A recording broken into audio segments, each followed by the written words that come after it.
மையம் ஊடக நேயர்களுக்கு வணக்கம். நீங்கள் இணைந்திருப்பது மையத்தின் காலை நேர பிரதான செய்திகளுடன். முதலில் தலைப்புச் செய்திகள். இளம்பெண் ஒருவர் வெட்டி கொலை, வெளியான தகவல். கொழும்பில் கொடூரம், தந்தையை படுகொலை செய்த மகன்.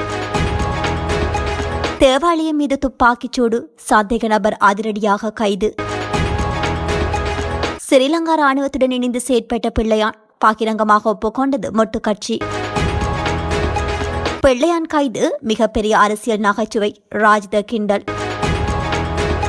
பிள்ளையானால் கசிந்துள்ள பல ரகசியங்கள், அதிரடி காட்டப் போகும் அரசாங்கம். ஏமன் துறைமுகம் மீது அமெரிக்கா கடுமையாக தாக்குதல், 74 பேர் பலி. வங்களாதேசத்தில் இந்து மத தலைவர் கடத்தி படுகொலை, வெளியான தகவல். ஆற்றில் பயணித்த போது படகில் பற்றிய தீ, 143 பேர் உயிரிழப்பு, பலர் மாயம். தொடர்வென விரிவான செய்திகள்.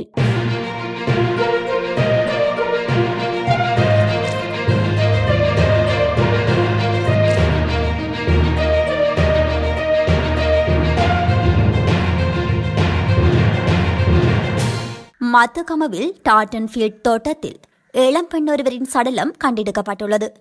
நேற்று பிற்பகல் சடலம் கண்டெடுக்கப்பட்டுள்ளதாக தெரிவிக்கப்படுகின்றது. கூர்மையான ஆயுதத்தால் இளம்பெண்ணின் கழுத்து வெட்டப்பட்டுள்ளதாகவும் தெரிய வந்துள்ளது. ஆனால் இந்த கொலையை யார் செய்தார்கள் என்பது இன்னும் வெளியாகவில்லை. இந்த சம்பவத்தில் சுமார் 25 வயதுடைய பெண் ஒருவர் உயிரிழந்துள்ளதாக மத்துகம போலீசார் தெரிவித்தனர். சம்பவம் குறித்து மத்துகம போலீசார் மேலதிக விசாரணைகளை ஆரம்பித்துள்ளனர். கொழும்பு கிரான்வாஸ் காவல்துறை பிரிவுக்குட்பட்ட ஓல்கொடவத்த பகுதியில் மகனால் தந்தையொருவர் படுகொலை செய்யப்பட்டுள்ளார். குறித்த சம்பவம் நேற்றிரவு இடம்பெற்றுள்ளதாக கிரான்வாஸ் காவல்துறையினர் தெரிவித்துள்ளனர். கொலை செய்யப்பட்ட நபர் அவிசாவளை வீதி ஓல்கொடவத்தி பகுதியைச் சேர்ந்து 54 வயதுடையவர் என குறிப்பிடப்படுகின்றது. உயிரிழந்தவருக்கும் அவரது மகனுக்கும் இடையே ஏற்பட்ட தகராறு முற்றியதால் மகன் இரும்பு கம்பியால் தந்தையின் தலையில் தாக்கியுள்ளார். இதனால் பலத்த காயமடைந்த தந்தை கொழும்பு தேசிய வைத்தியசாலையில் அனுமதிக்கப்பட்ட பின்னர் உயிரிழந்துள்ளார். உயிரிழந்தவரின் உடல் கொழும்பு தேசிய வைத்தியசாலையின் பிரேத அறையில் வைக்கப்பட்டுள்ளதாக தெரிவிக்கப்படுகின்றது. இந்த நிலையில் குற்றத்தை செய்த 20 வயதுடைய உயிரிழந்தவரின் மகன் காவல்துறையினரால் கைது செய்யப்பட்டுள்ளார். இது தொடர்பாக கிரான்வாஸ் காவல்துறையினர் மேலதிக விசாரணைகளை மேற்கொண்டு வருகின்றமை குறிப்பிடத்தக்கது. மணப்பிட்டி ஆயுர்வேத பிரதேசத்தில் அமைந்துள்ள ஜீவமான் கிறிஸ்து தேவாலயம் என்ற புனித தளத்தின் மீது துப்பாக்கிச்சூடு நடத்திவிட்டு தப்பியோடிய சந்தேக நபர் காவல்துறையினரால் கைது செய்யப்பட்டுள்ளார். குறித்த சந்தேக நபர் நேற்றிரவு 7 மணி அளவில் இந்த துப்பாக்கிச் சூட்டை மேற்கொண்டிருந்தார். இது தொடர்பாக மணப்பிட்டிய காவல் நிலையத்திற்கு கிடைத்த தகவலின் அடிப்படையில் மேற்கொள்ளப்பட்ட விசாரணையில் குறித்த சந்தேக நபரை கைது செய்துள்ளனர். அத்துடன் துப்பாக்கிச் சூட்டிற்கு பயன்படுத்தப்பட்ட இலங்கையில் தயாரிக்கப்பட்ட துப்பாக்கியையும் காவல்துறையினர் கைப்பற்றியுள்ளனர். கைது செய்யப்பட்ட சந்தேக நபர் 38 வயதுடையவர் எனவும் மணப்பிட்டிய பிரதான வீதியில் வசிப்பவர் எனவும் தெரிய வந்துள்ளது.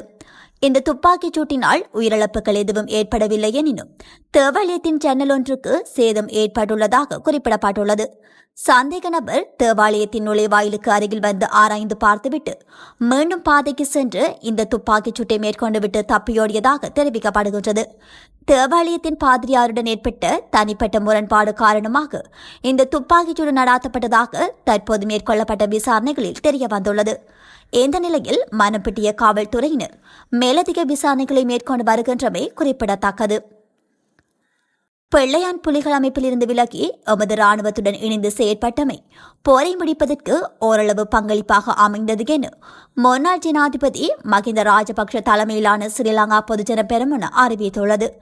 மொட்ட கட்சி தலைமையகத்தில் நேற்று நடைபெற்ற ஊடக சந்திப்பின் போது முன்னாள் அமைச்சர் சரத் வீரசேகர இதனை குறிப்பிட்டுள்ளார். உதய கமன்பில கூறுவதைப் போன்று பிள்ளையானை தேசிய நாயகன் என எம்மால் ஏற்க முடியாது. ரணில் விக்ரமசிங்க ராஜபக்ஷ அணியில் இல்லை.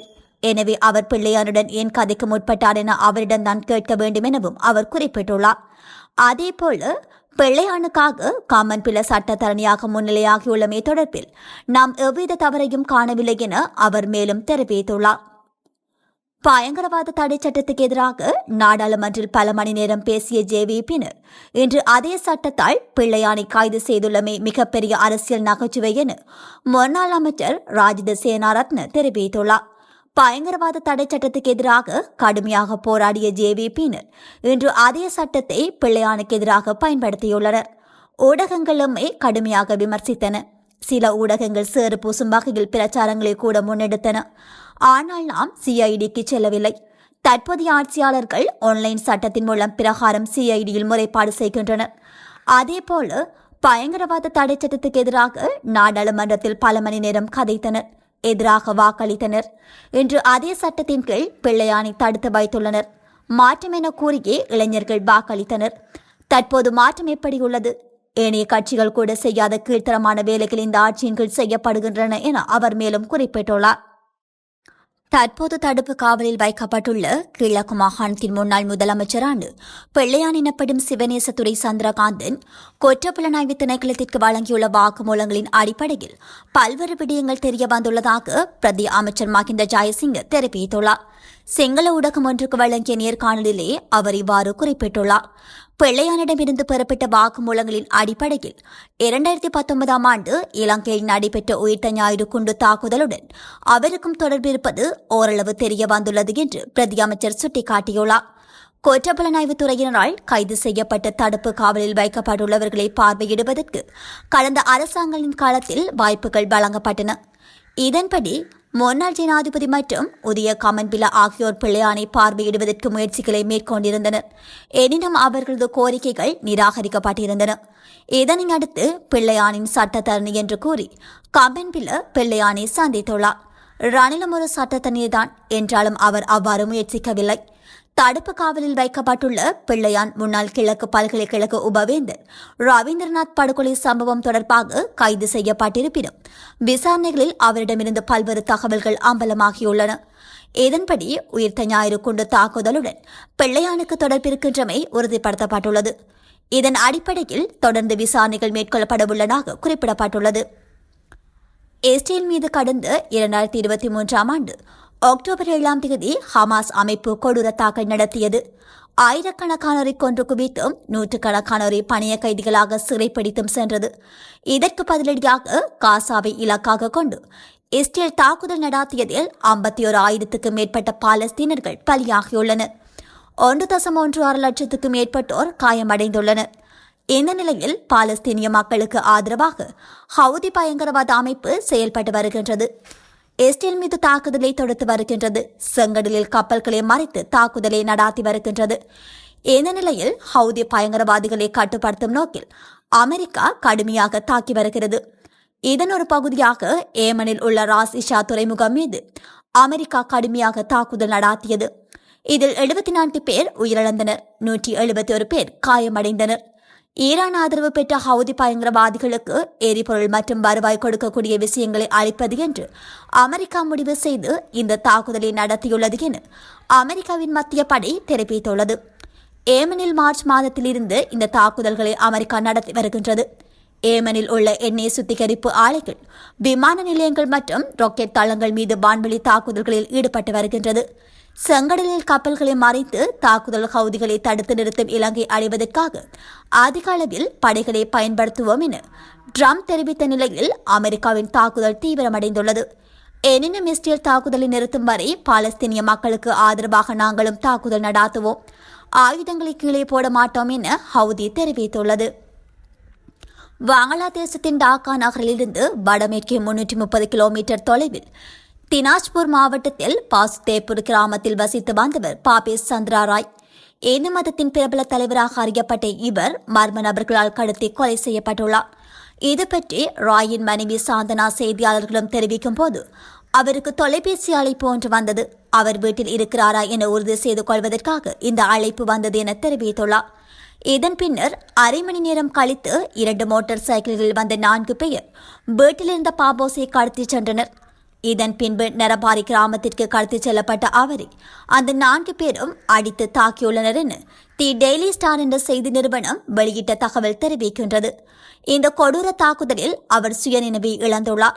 இதனைத் தொடர்ந்து அவரை வீட்டுக்கு அனுப்பிவிட்டனர். அவரை குடும்பத்தினர் தினாஜ்பூரில் உள்ள மருத்துவமனை ஒன்றிற்கு சிகிச்சையை கொண்டு சென்றனர். எனினும் அவர் உயிரிழந்து விட்டார். அந்த நாட்டில் இந்து மதத்தின் பிரபல நபராக அறியப்படுகின்ற பாபேஸ் வங்களாதேச பூஜா உஜ்ஜபன் பரிஸ் அமைப்பின் துணைத் தலைவராக பதவி வகித்து வந்துள்ளார். இந்த சம்பவத்தில் குற்றவாளிகளை அடையாளம் காணும் பணியில் போலீசார் ஈடுபட்டு வருகின்றனர். மத்திய ஆப்பிரிக்க நாடான காங்கோவில் போதுமான சாலை உட்கட்டமைப்பு இல்லாததால் பலர் காங்கோ நதி மற்றும் அதன் துணை நதிகளின் வழியே படகு போக்குவரத்தை மக்கள் பயன்படுத்துகின்றனர். மோசமான பராமரிப்புள்ள படகுகளால் அவ்வப்போது விபத்துகளும் நேர்கின்றது. இந்த நிலையில் காங்கோவின் ஈக்வாடூர் மாகாணத்தில் இருந்து அருகே உள்ள மாகாணத்திற்கு 150க்கும் மேற்பட்டோரை ஏற்றிக்கொண்டு மரப்படகு ஒன்று ஆற்றில் சென்று கொண்டிருந்தது. படகில் எரிபொருட்களும் ஏற்றிச் செல்லப்பட்டன. பண்டமா என்ற பகுதியில் சென்றபோது படகில் சமையல் செய்து கொண்டிருந்த போது தீயானது எரிபொருட்கள் மீது பற்றியது. தீ மளமளவென பரவியதால் மரத்தாலான படகு முழுவதும் தீப்பற்றி எரிந்தது. இந்த சம்பவத்தில் படகில் பயணித்த 143 பேர் உயிரிழந்தனர். மேலும் பலர் ஆற்றில் குதித்து மாயமாகினர். இந்த சம்பவம் கடந்த செவ்வாய்க்கிழமை நடைபெற்றுள்ளது. போதிய தகவல் தொடர்பு வசதி இல்லாததால் இந்த விபத்து குறித்த தகவல் தற்போது வெளியாகியுள்ளது. இந்த விபத்தில் ஆற்றில் குதித்த மாயமானவர்களை தேடும் பணி நடைபெற்று வருகிறது. மீட்கப்பட்ட உடல்கள் முற்றிலும் எரிந்த நிலையில் இருந்ததால் அதிகாரிகள் தெரிவிக்கின்றனர். இத்துடன் மையத்தின் காலை நேர பிரதான செய்திகள் நிறைவு பெறுகின்றன. நன்றி.